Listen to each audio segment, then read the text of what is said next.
So this week we're going to get into authentication and authorization.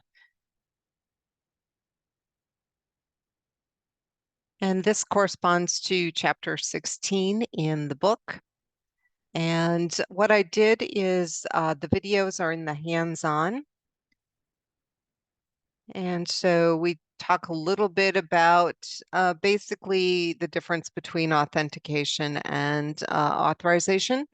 And we're using the identity portion of MVC, which is actually pretty good. So as you work through here, you will see that you can do third-party authentication. It used to be a lot easier than it is now.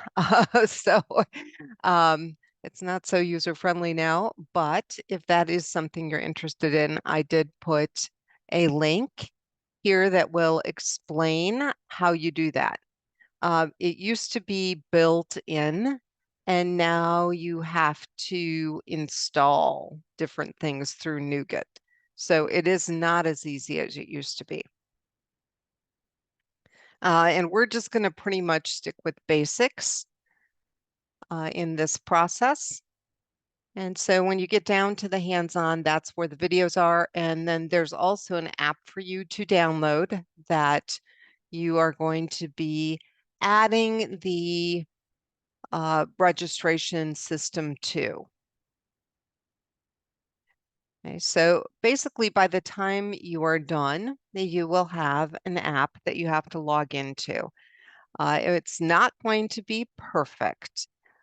There are some things that we are not going to configure.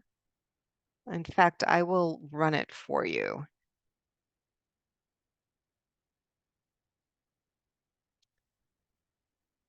But we will have different roles. And so the users are going to have to actually log in, or they will not be able to do much. And you'll see it's routing them directly to log in.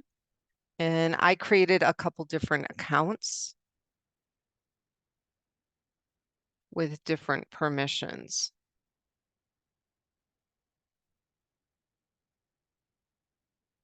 So this is just like a regular user.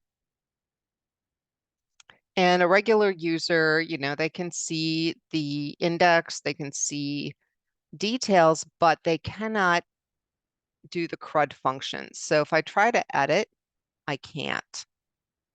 Okay, and that also goes for deleting. If I try to delete something, I can't. If I want to create, I can't. Okay, so that's a regular user.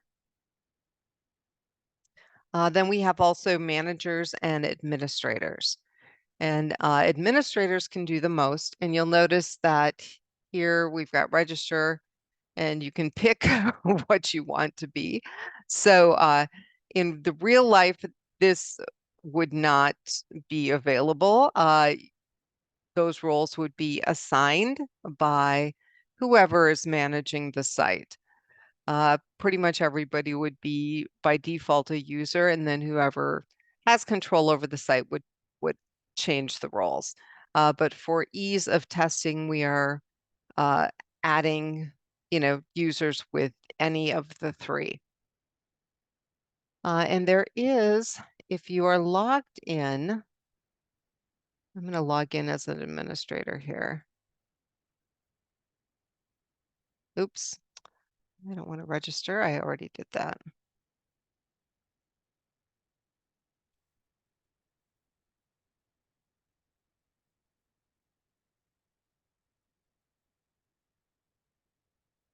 Okay, so if you are logged in, there is kind of like a back end where you can edit things about your account. Okay, and you can actually click on the account, and that will let you manage some things in the account. And this is all part of the identity system. So I could add my phone number. I can adjust my email. I can, you know, change my password. I don't know that two-factor authentication is working. By default, I have not tried it, so you could try it. I'm thinking we'll have to tweak something. And then you can actually delete the account here.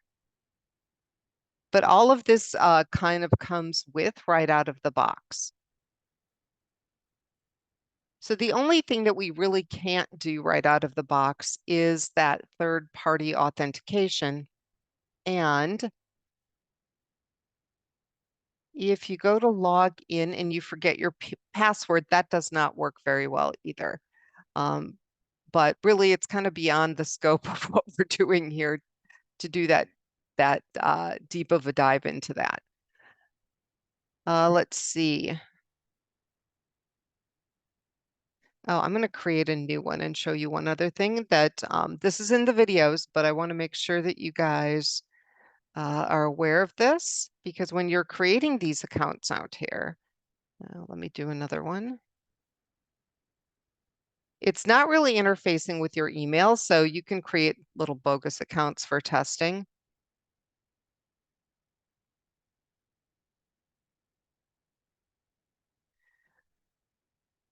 And then when you register, because it's not sending you an email message, you have to click here to confirm your account. Okay, and if you don't do that, then your account is not going to work. Okay, so be aware of that. But what we are doing in here should give you a much better idea about how authorization and authentication actually work.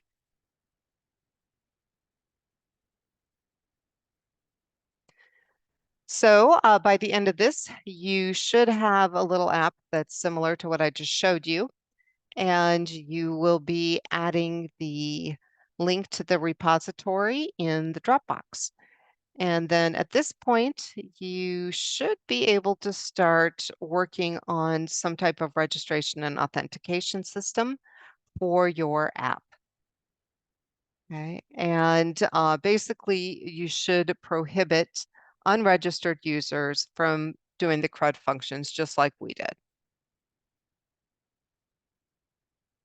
So if you guys run into any problems or if you have any questions, let me know and have a great week.